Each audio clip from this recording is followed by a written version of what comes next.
여러분 안녕하십니까? 부동산공법 이석규입니다. 오늘 또 변함없이 매일매일 두 문제, 매일 문제 두 문제가 쌓이면 5일이면 10문제.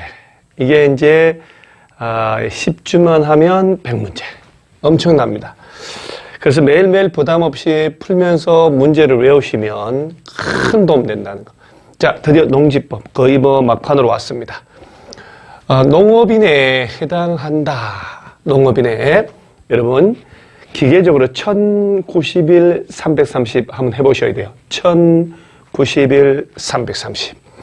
1000제곱미터 이상의 농지에서 경작하거나 연중 90일 이상 농업에 종사하거나 330제곱미터 이상의 온실, 비닐하우스 같은 거 버스잽에서 설치해서 경작을 하면 농업인.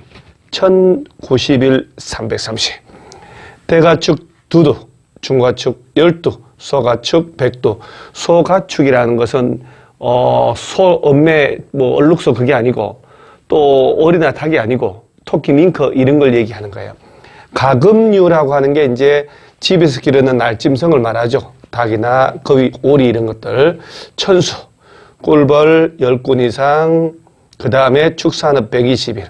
연간 농산물 판매액이 120만 원 이상이면 농업인.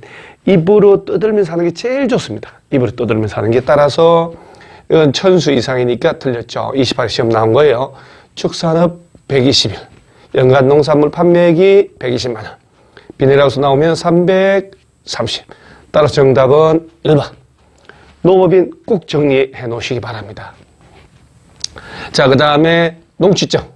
농취증도 공법이든 중개사법이든 영역 없이 시험이 나옵니다.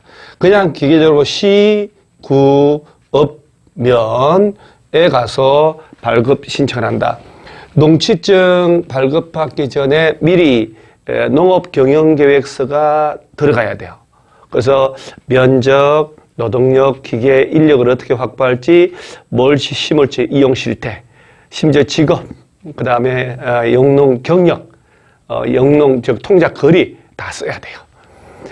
여기서 우리가 명심할 점은 농지를 증여를 받는다라고 하면 공짜인데요, 대가가 없는데 농취증 내나요? 라고 합니다. 농취증은 투기냐 아니냐를 잡으려는 게 아니라 경작을 할 거야 말 거야. 스스로 경작을 한다 안 한다를 입증하라는 얘기예요. 농지는 농업인 실제 경작을 할 자가 아니면 소유를 못하니까 농사 지을 거야 말 거야. 네가 농사 짓는 걸 입증을 해봐. 이렇게 이해하셔야 돼요. 투기가 아니고 토지거래 가지고는 투기를 막는 제도. 따라서 시구업면 그 다음에 농업경영계획서 들어가는데 꼭 명심할 점은 도시민들의 주말 체험용농. 농취증만 발급받는 게 아니고 주말 체험용농계획서까지 들어가야 돼요. 그건 꼭 농업지능지구에서. 농취증 발급받지 않고 취득할 수 있는 경우가 아닌 것은, 자, 시효, 취득 시효로 농지, 취득한다는 것은 20년 넘게 경작을 했으니까 이게 인정되거든요. 그 따로 입증할 필요가 없다는 거예요. 그 다음에 농사를 여러 사람이서 공동 소유하고 농사 짓다가 자기 지분만큼만 분할해서 각자 취득한다. 농사 지었잖아요. 그 다음에 농업법인끼리 합병하는데 못 올라올 필요 없고 농사 짓던 애들끼리 합병하는 거야. 국가지자체 당연히 필요 없고, 자, 꼭 기억할 점은 주말 체험용농 나오면, 자, 1,300평 정도까지 직업이 영농이 아니고 주말 체험 목적으로 취득할 수 있는데 농취증 발급받는다. 꼭 기억을 하셔야 돼요. 주말, 도시민들이 주말 체험 영농, 농업지능지구 왜? 내라고 그러면 안 돼요. 내라고 그러면 안 돼요. 주말 체험 목적으로 취득할 때는 농업지능지역 내에서는 절대 안 돼요. 외에서만. 농취증 발급받는다. 꼭 기억을 하시기 바랍니다. 자, 그 다음 화요일 문제. 농지 임대차. 농지의 임대차, 농지의 대리경작, 농지의 사용대차, 즉 무상사용. 이런 것들 한번 쓱 한번 보실 필요가 있다는 것. 60세, 여기 지금 30회 시험 나왔는데 여러분요. 여기 60세 이상일 때 고령으로 옛날 만든 법이라 5년 이상 농업경 했다면 위탁경 임대차도 할 수 있는데 이게 작년에는 박스형으로 해서 아마 이렇게, 자, 이렇게 된 거예요. 34회 시험에서. 60세 이상 이렇게 나있잖아요. 이렇게. 그 다음에 5년 넘은 농지, 국외여행 할 때는 이제 석 달 이상 갈 때, 임대차를 할 수 있다. 자, 이 분석을, 기출문제 분석하는 이유는 뭐냐면, 이 지문 빈칸 채우는 이 지문이, 글쎄 31회 때, 3년 전에, 객관식 서술형 문제 나왔던 문제 1번 지문이네. 1번 지문을 3년 뒤에 박스에 집어넣어서 숫자를 빈칸으로 만들었네? 그렇구나. 그래서 우리가 기출문제를 자꾸 지문 하나하나를 자꾸 분석하고 암기해야 되겠구나. 라고 생각해야 돼요. 그 다음에 틀린 걸 골라놨으니까요. 이거 꼭 외워놓으시고 60세, 5년 이상 경영을 했다면 임대차 된다. 그 다음에 임차인이 정당한 이유 없이 농업 경영에 이용하지 않게 될 때는 임대차 계약을 종료를 명할 수 있다는 것. 너 왜 뺀질거리니? 이 얘기예요. 등기 같은 거 없어도 어차피 물건이 아니니까요. 시급면장 확인받고 인도받으면 다음 날부터 제3자 효력이 미치고, 임대차 기간은 3년 이상인데 요런 온실 같은 거 비닐하우스 설치할 때는 5년 이상으로 해야 돼요. 이거 꼭 기억하셔야 돼요. 이거는 보통은 3년 이상, 시설을 설치할 목적일 때는 5년 이상으로 한다. 이거 그냥 대충 눈으로 외우면 막상 문제 풀 때 되게 헷갈려요. 따라서 입으로 막 떠들면서 하셔야 돼요. 떠들면서. 숫자 외우는 제일 좋습니다. 자, 그 다음에 바로 이 문제죠. 이 문제가 34회 시험 나온 거. 그러면 이 문제를 다음에 써먹을 때 어떡하냐. 박스에 들어간 걸 끄집어내서 이런 식으로 서술식으로 또 써먹는 거예요. 그러니까 같은 문제 유형이지만 형태만 다를 뿐이다 하는 거. 자, 그 다음에 수요일 날 문제를 한번 볼까요? 위탁경영. 위탁경영 쪽에서는 숫자는 꼭 외워놓으셔야 돼요. 국외 여행을 한다. 이 국내는 아니고요. 국외 여행을 한 3개월 이상 갈 때 위탁경영 되고, 법인이 청산 중이어야 하고 소송 중이 아니고, 부상으로 치료가 필요한 한 석 달 정도 필요할 때, 그 다음에 국외 여행이 여기 나오죠. 이렇게. 국외 여행은 전혀 인정 안 합니다. 교도소, 구치소 등에 들어갔다는 것은 교도관한테 파종할 때 잠깐 나갔다 올게요. 벼베기 할 때 나갔다 올게요. 농약 주고, 농약 뿌리고 와야 돼요. 이렇게 비료 줘야 돼요. 할 수 없잖아요. 그래서, 위탁 경영을 하게 될 수밖에 없는 거예요. 여기서 이제 기억할 점은 국외 여행 나오면 석 달 이상 가야 된다는 거 하고, 그 다음에 부상으로 치료가 필요하다. 석 달 이상 치료가 필요할 때라고 하는 거. 자, 그 다음에 위탁 경영사에 똑같은 거. 요 두 개 말면 돼요. 아닌 것을 골라라. 선거에 따라서 지방선거 나갔다가 공직 취임 작용 못하 당연히 허용해야 되죠. 군대 갔을 때, 법인 청산 중일 때. 자, 여기서 자기 노동력이 농지용 정진사업 이런 말 나오면 법적으로 허용되는 거니까요. 자기 노동력이 부족하대요. 노동력이 부족하다는 것은 족하지 않다는 얘기. 얼마 있긴 있어요. 완전 없는 게 아니잖아요.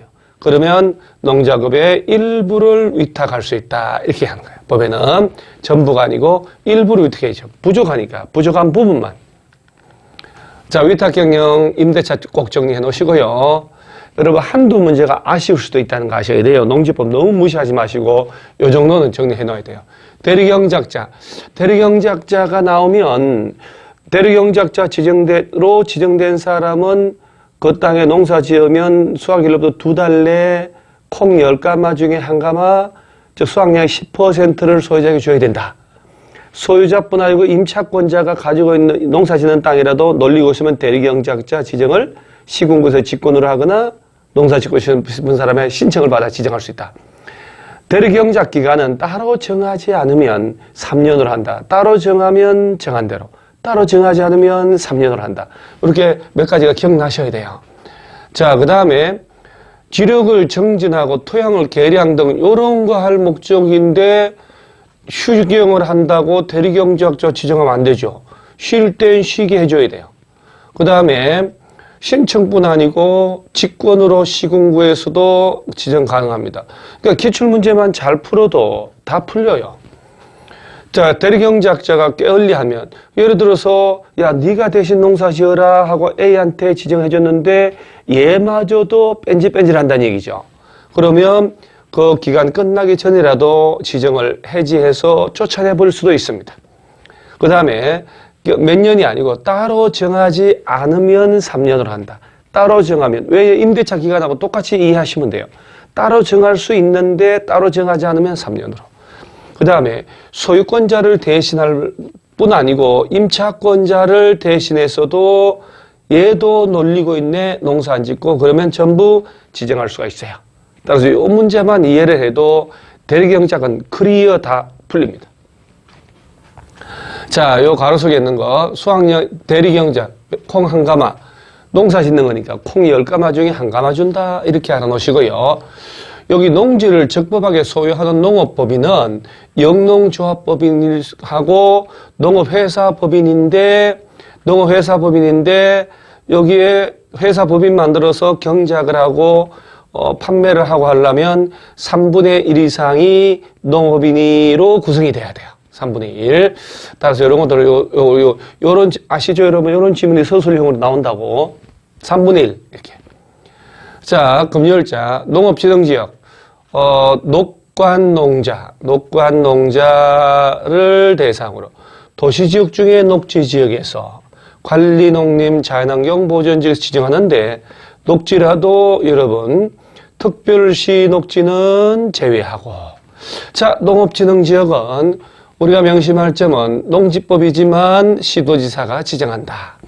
농지가 대규모로 집단화되어 있네 해서 농업 경영에 이용해야 되겠다 하면 농업진흥구역 이렇게 여러분 계란 후라이 생각하시면 돼요. 노른자위로 농지가 농사만 지어야 된다. 노른자위거든. 진흥구역. 요 진흥구역의 용수원 확보, 수질 보전 등의 농업 환경을 보호하려고 주변 지역을 지정하면 농업 보호 구역이다. 이렇게. 그래서 요 계란 노른자위 부분은 진흥구역. 둘러싼 흰자위는 보호구역. 보호하려고. 노른자위를 보호하려고. 따라서 이 둘 다 합쳐서 얘가 농업 진흥지역이다. 이렇게 얘기하는 거야.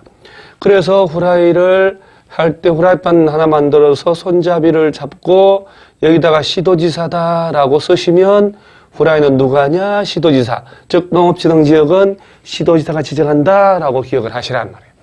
따라서 지정할 수 없는 지역은 특별시의 녹지지역. 녹지지역. 이런 건 뭐 완전 가볍게 핸들링이 돼야 돼요. 자, 그 다음에 농지의 전용. 여러분 농지의 전용은 농지의 전용이라고 하는 게 더 이상 농업 경영에 이용하지 않고 다른 용도로 쓴다는 얘기예요. 이 구를 전자 쓰는 거거든. 이게 수레 거자 써서 전용은 산지 전용 허가다, 농지 전용 허가다라고 하면 더 이상 산림으로 농지로 쓰지 않고 불도저 밀어버리고 빌딩 아파트 짓고 개발한다는 거예요. 그러니까 농지를 다른 용도 쓸 때 전용 허가를 받으라, 전용 신고하라 이렇게 쓰는 거예요. 농사 짓는데 전용이라는 것은 농사에만 이용해야 된다라고 하는 그 전용은 이 전문가 할 때 이 전용을 쓰는 거예요. 따라서 농사 짓는 건 허가받을 이유가 없잖아요. 그래서 농지 전용 허가라는 것은 농사 짓게 해주세요. 나 허가해 주세요. 이건 없거든.